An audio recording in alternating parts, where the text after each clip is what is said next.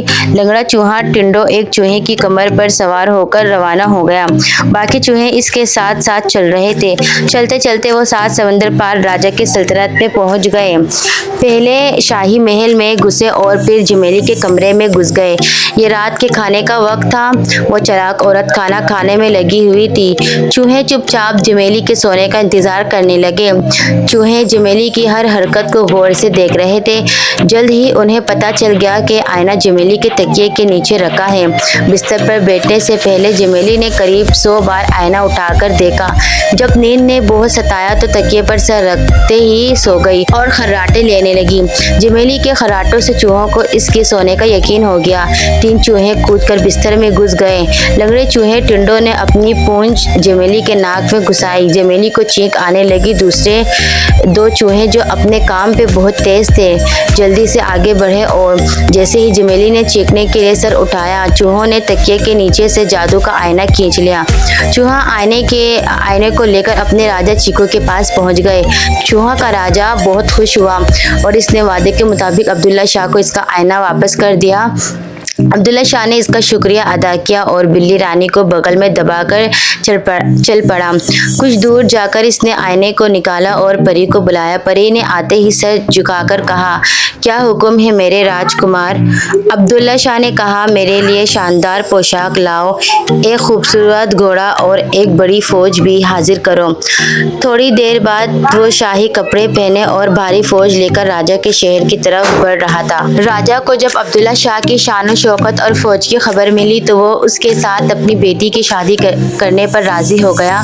نوجوان عبداللہ شاہ اور راجکماری عالیہ کی دھوم دھام سے شادی ہوئی۔ ایک بہت بڑی دعوت کا انتظام کیا گیا، پورے شہر میں دیے جلائے گئے اور ہزاروں مہمانوں کو محل میں دعوت دی گئی۔ اب چلاک جمیلی کی سنیے۔ عبداللہ شاہ نے آئینے کی پری کو بلایا اور حکم دیا کہ جمیلی کو اس کے کرتوتوں کی سخت سزا دی جائے۔ جمیلی اسی وقت محل سے غائب ہو گئی اور پھر کبھی نظر نہیں آئی۔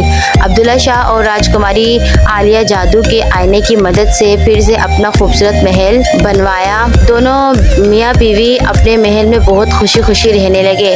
عبداللہ شاہ نے چوہوں کے راجا چیکو کو اپنے محل میں بلایا اور اسے ڈھیر سارے انعام دیے۔ اس نے وعدہ کیا کہ اب سے بلی رانی کبھی بھی چوہوں کو نہیں مارے گی۔ چوہوں کا راجا چیکو بہت خوش ہو کر اپنے راج میں واپس چلا گیا۔ عبداللہ شاہ اور فاطمہ نے جادو کے آئینے کا استعمال ہمیشہ اچھے کاموں کے لیے کیا۔ انہوں نے اپنے راج کے غریب لوگوں کی مدد کی، اسکول اور ہسپتال بنوائے اور سبھی کو خوش رکھا، اور اس طرح عبداللہ شاہ اور راجکماری عالیہ اپنے خوبصورت محل میں بلی رانی کے ساتھ بہت خوشی خوشی رہنے لگی۔